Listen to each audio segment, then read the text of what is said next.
आज का यह वीडियो भट्टोजी दीक्षित विरचित सिद्धांत कौमुदी के कारक प्रकरण से लिया गया है। यह कारक प्रकरण सभी प्रतियोगी परीक्षाओं यथा UGC NET, CTET, REET, college lecturers और अनेकानेक अन्य परीक्षाओं के लिए उपयोगी है। आज हम कारक प्रकरण के जिस विभक्ति या कारक की बात करेंगे वह है द्वितीय विभक्ति कर्म कारक। इससे पहले कर्म कारक का एक वीडियो हम प्रस्तुत कर चुके हैं। यह द्वितीय विभक्ति कर्म कारक का दूसरा पार्ट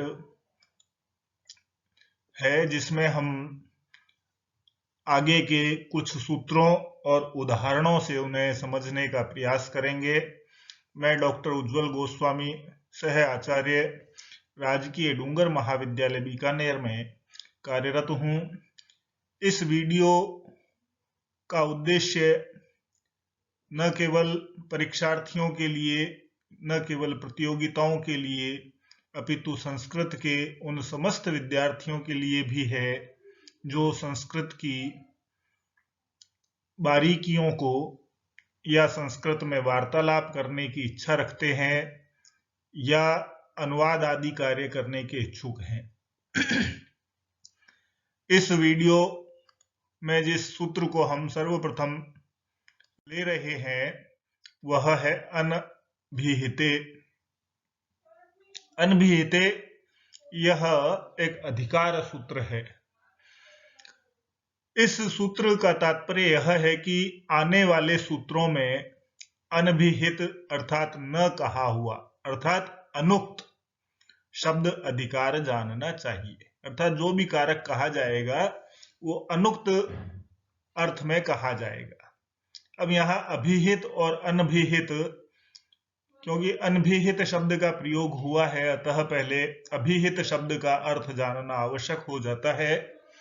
अभिहित कथित को कहते हैं, अर्थात जिस अर्थ में कोई प्रत्यय आदि होता है वह अर्थ उक्त हो जाता है। ये जैसे कहें सेव्यते, तो सेव्यते में कर्म में तिंग विभक्ति या तिंग प्रत्यय त लगा हुआ है, अतः वहां कर्म उक्त हो जाता है। तो सेव्यते के साथ में जब भी किसी कर्म की बात होगी तो वह कर्म उक्त कहा जाएगा। इसके विपरीत जो होता है वह अनभिहित अर्थात अनुक्त या अकथित इत्यादि इसके समानार्थक शब्द हैं। अभिहित के विपरीत अनुक्त या अनभिहित होता है। इसे और अधिक स्पष्ट रूप से समझने के लिए हम अगले सूत्र की ओर प्रवृत्त होते हैं। तो अगला सूत्र है कर्मणि द्वितीया। कर्मणि द्वितीया सूत्र का यदि हम वृत्ति देखें तो कहते हैं अनुक्ते कर्मणि द्वितीया स्यात्। अनुक्त में अर्थात जो कर्म उक्त नहीं है ऐसे कर्म में द्वितीय विभक्ति होती है। जैसे कहें हरिम भजति, तो हरिम भजति यहां पर जब कर्म अभिहित या कथित होता है तो उसमें प्रातिपदिकार्थ होने के कारण से प्रथमा विभक्ति हो जाती है।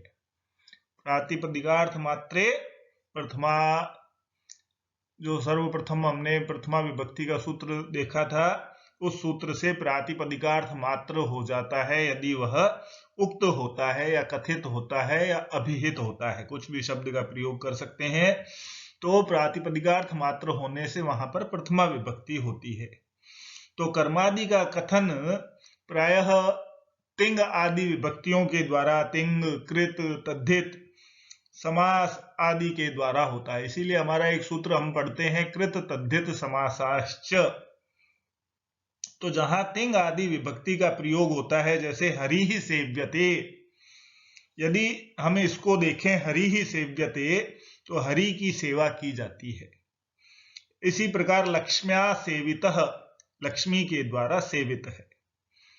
अन्य आगे उदाहरणों को और अधिक स्पष्ट रूप से समझने का हम प्रयास करेंगे। तो यहां सामान्य बात है कर्म संज्ञा होने के कारण से द्वितीय विभक्ति का विधान किया जा रहा है। जो कर्म रूप अर्थ किसी अन्य साधन से ना कहा जाए उसे अनुक्त कहते हैं। तो उस अनुक्त अर्थ को बताने के लिए क्या होता है, द्वितीय विभक्ति का प्रयोग किया जाता है। जैसे रामः हरिम भजति या हरिम भजति, कोई भी कर्ता हो सकता है, हरि को भजता है। इस वाक्य में हरि कर्म है, इसका कर्मत्व किसी अन्य उपाय से अभिव्यक्त नहीं हो रहा है। ऐसी स्थिति में इसका कर्मत्व अर्थ अनुक्त है तथा उसी को प्रकट करने के लिए यहां पर हरिम में द्वितीय विभक्ति का प्रयोग हुआ है। अब यहां प्रश्न उपस्थित होता है कि क्या भजती इस क्रिया में जो तिंग प्रत्यय आया है उस प्रत्यय के द्वारा कर्मत्व रूप अर्थ की उक्ति नहीं हो सकती? उक्ति हो सकती है। तो कहते हैं तिंग प्रत्यय का अर्थ कर्ता होता है और कर्ता भी विशेष नहीं अपितु सामान्य कर्ता है। यहां पर सामान्य कर्तृत्व को बताने के लिए तिंग प्रत्यय का प्रयोग हुआ है। इसलिए जब यह प्रत्यय कर्ता को बतला रहा है तो स्वयं सिद्ध है कि कर्म को नहीं बताएगा, अतः कर्म अनुक्त ही रहेगा तथा कर्मत्व की उक्ति के लिए ही हरिम में द्वितीय विभक्ति का प्रयोग हुआ है। तो जहां कर्म उक्त रहता है अर्थात जहां कर्मत्व अर्थ तिंग प्रत्यय आदि के द्वारा किसी अन्य साधन के द्वारा कहा गया हो वहां का कर्म उक्त कहा जाता है। ऐसी स्थिति में कर्मवाचक शब्द से प्रातिपदिकार्थ मात्र को बतलाने के लिए प्रथमा विभक्ति का प्रयोग होता है और जहां कर्म अनुक्त होता है वहां कर्मणि द्वितीय सूत्र से कर्म में द्वितीय विभक्ति होती है। अब आगे देखें, अभिहिते तु कर्मणि प्रातिपदिकार्थ मात्रे इति प्रथमा एव। अभिहित होने पर कर्म में प्रातिपदिकार्थ मात्र में प्रथमा होती है, जैसा हमने बताया है। अभिधानम च प्रायेण तिंग कृत तद्धित समासई। प्रायः अभिधान जो होता है, उक्तता जो होती है, वह तिंग प्रत्यय के द्वारा, कृत के द्वारा, तद्धित के द्वारा अथवा समास आदि के द्वारा कही जाती है। तो तिंग प्रत्यय का यदि हम उदाहरण देखें तो हरि ही सेव्यते, हरि ही सेव्यते लक्ष्म्या, यदि कर्ता को भी जोड़ दें हम, हरि सेव्यते लक्ष्म्या, तो इस वाक्य में यदि हम देखें तो यहां पर हरि का कर्मत्व सेव्यते में है, त प्रत्यय के द्वारा, तिंग के द्वारा कहा गया है, अतः यहां कर्म उक्त हो गया। तो सामान्य रूप से अर्थ किया जाता है कि हरि की सेवा की जाती है या हरि को सेवित किया जाता है। ऐसा अर्थ यदि यहां पर करें तो किसके द्वारा सेवित किया जाता है? लक्ष्मी के द्वारा हरि की सेवा की जाती है। तो यहाँ पर हरि का कर्मत्व तिंग प्रत्यय के द्वारा कहा गया है, अतः कर्म उक्त हो जाता है और हरि में प्रातिपदिकार्थ मात्रे, प्रातिपदिकार्थ लिंग परिमाण वचन मात्रे प्रथमा, इस सूत्र से प्रथमा विभक्ति हो जाती है। इसी प्रकार यदि हम कृत प्रत्यय का उदाहरण देखें तो हरि ही सेव्यते लक्ष्म्या,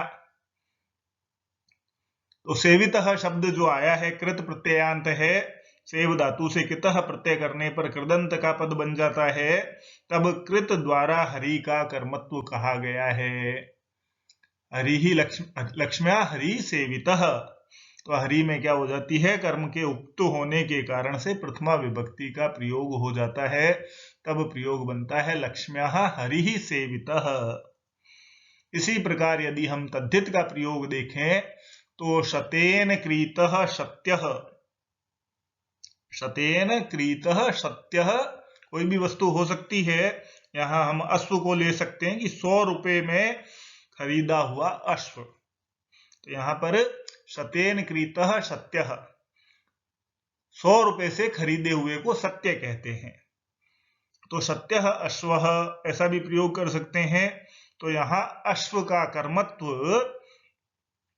तद्धित प्रत्यय के द्वारा यत प्रत्यय होने के कारण से उक्त हो जाता है। सत्यः जो पद है यह तद्धित के कारण से यत प्रत्यय लग करके उक्त हो जाता है, और उक्त होने से क्या हो जाता है? सत्य में प्रथमा विभक्ति हो जाती है, अश्वः में प्रथमा विभक्ति हो जाती है कर्म के उक्त होने से। इसी प्रकार यदि हम समास का उदाहरण देखें, प्राप्तः आनंदो यम स प्राप्तानंदः। तो प्राप्तानंदः यहाँ पर कर्म में के अर्थ में बहुब्रीहि समास हुआ है। यम कर्म है, तो यहाँ इस द्वितीयांत पद से कहा जाने वाला अन्य पदार्थ कर्मत्व युक्त है, अर्थात कर्म ही अर्थ है। तो यह कर्मत्व अर्थ यहाँ बहुब्रीहि समास के द्वारा कह दिया गया है। इस प्रकार प्राप्तानंदः इस पद के अंदर समास द्वारा कर्मत्व अर्थ स्पष्ट प्रतीत हो रहा है, अतः इससे प्रथमा विभक्ति का प्रयोग हुआ है। इसके बाद कहते हैं क्वचिन निपातेन अभिधानम, कहीं पर निपात आदि से भी अर्थ की उक्ति होती है। सामान्य रूप से कृत, तद्धित, समासाश्च और तिंग आदि के द्वारा ही उक्तता कही जाती है, लेकिन कहते हैं कि कहीं कहीं पर निपात आदि से भी अर्थ की उक्ति होती है। जैसे विश्ववृक्षोपि समृद्ध्य स्वयं छेत्तुम संप्राप्तम, छेत्तुम असंप्राप्तम, सांप्रतम इत्यस्य ही युज्यत इत्यर्थः। तो यहाँ पर इस उदाहरण में जो अपि वृक्षोपि, अपि इस निपात द्वारा वृक्ष का कर्मत्व उक्त हो रहा है, अतः वृक्ष शब्द से प्रथमा विभक्ति की गई है, विश्ववृक्षः। तो क्योंकि यहाँ पर अपि जो निपात है इसके द्वारा कर्म की उक्तता हो रही है, अतः यहाँ प्रथमा विभक्ति युक्त होने के कारण से हो गई। तो वस्तुतः अपि इस निपात के द्वारा ही प्रकृत में कर्म की उक्ति माननी चाहिए, क्योंकि अपि द्वारा क्रियमाण अभिधान की प्रतीति सरलता से तथा झटित्येव होती है। यही बुद्ध जनानुमोदित प्रशस्त पथ है। तो इस प्रकार से यह हमारा द्वितीय प्रकरण, द्वितीय विभक्ति का एक सूत्र, दो सूत्र अनभिहिते और कर्मणि द्वितीया, इन दो सूत्रों की यहाँ पर हमारे द्वारा जो व्याख्या प्रस्तुत की गई है, निश्चित रूप से हम यह मान सकते हैं कि कर्मणि द्वितीया का जब प्रयोग किया जाता है तो वहां कर्म में द्वितीय विभक्ति जब की जाती है, इसका मतलब वह अनुक्त कर्म ही होता है, अन्यथा उक्त होने पर वह प्रातिपदिकार्थ मात्र से प्रथमा विभक्त्यंत होता है। धन्यवाद।